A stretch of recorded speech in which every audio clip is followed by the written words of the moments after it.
مفتی صاحب کی بارگاہ میں میرا سوال ہے کہ وحی اور الہام میں کیا فرق ہے؟ وحی اور الہام میں فرق تو بہت اعتبار سے فرق ہے۔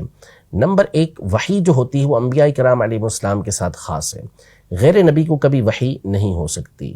جہاں قرآن و سنت میں وحی کے الفاظ غیر نبی کے لیے استعمال ہوئے بھی ہیں تو اس کا مطلب الہام ہی ہوتا ہے، جیسے قرآن مجید فرقان حمید میں سورہ مائدہ میں حضرت سیدنا عیسیٰ علیہ نبینا و علیہ السلام کے جو ساتھی ہیں، حواری جو تھے، ان کے لیے اوحیتو کے الفاظ استعمال ہوئے ہیں کہ میں نے ان کی طرف وحی کی، تو اس کا مطلب الہام کرنا۔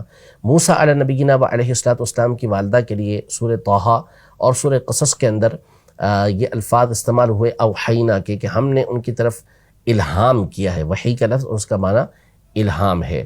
اسی طرح جیسے شہد کی مکھی کے لیے بھی یہ الفاظ استعمال کیے کہ وَأَوْحَىٰ رَبُّكَ، تو اس کا معنی بھی یہی ہے کہ اس کے دل کے اندر اللہ پاک نے کوئی چیز داخل کر دی۔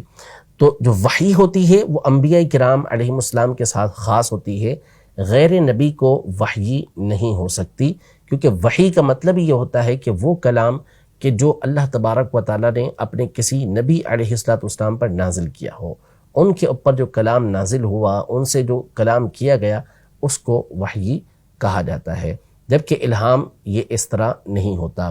نمبر دو یہ کہ انبیاء کرام علیہ السلام کے لیے وحی کا ہونا ضروری ہے، جو بھی نبی علیہ السلام ہوں گے ان پر وحی ضرور ہوگی، جبکہ اولیاء کرام کے لیے الہام کا ہونا ضروری نہیں ہے۔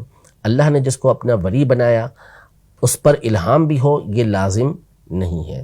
اسی طرح وحی جو ہوتی ہے وہ قطعی ہوتی ہے، اور اس کے ذریعے جس طرح ظاہر کے فیصلے کیے جا سکتے ہیں اس طرح باطن کے فیصلے بھی کیے جا سکتے ہیں، برخلاف الہام کے کہ الہام سے باطن کے فیصلے نہیں کیے جا سکتے۔ وحی ہوئی تو اس صورت میں حضرت خضر علیہ السلام نے موجود قرآن مجید فرقان حمید میں کہ ایک بچے کو آپ نے اللہ کے حکم سے قتل کیا، کہ اس کی حکمتیں موجود تھیں، لیکن کسی ولی کو اس بات کی اجازت نہیں ہوتی کہ الہام ہونے کی بنیاد پر اس طرح کا فعل کرے۔ تو یہ بات واضح ہے کہ جو الہام ہے اس کے ذریعے سے صرف ظاہر کے فیصلے تو ہو سکتے ہیں، باطن کے فیصلے نہیں ہو سکتے۔ اور چوتھی بات یہ کہ جو وحی ہوتی ہے وہ قطعی ہوتی ہے، جبکہ الہام یہ قطعی نہیں ہوتا۔ وحی کے ذریعے سے احکام شرعیہ کا ثبوت ہوتا ہے، نئے احکام اس کے ذریعے سے ثابت ہوتے ہیں۔ الہام یہ کسی چیز کی تائید تو کرتا ہے، لیکن اس کے ذریعے سے نئے احکام شرعیہ یہ ثابت نہیں ہوتے۔ تو یوں بہت سارے جو فروق ہیں وہ غور و فکر کے بعد بیان کیے جا سکتے ہیں۔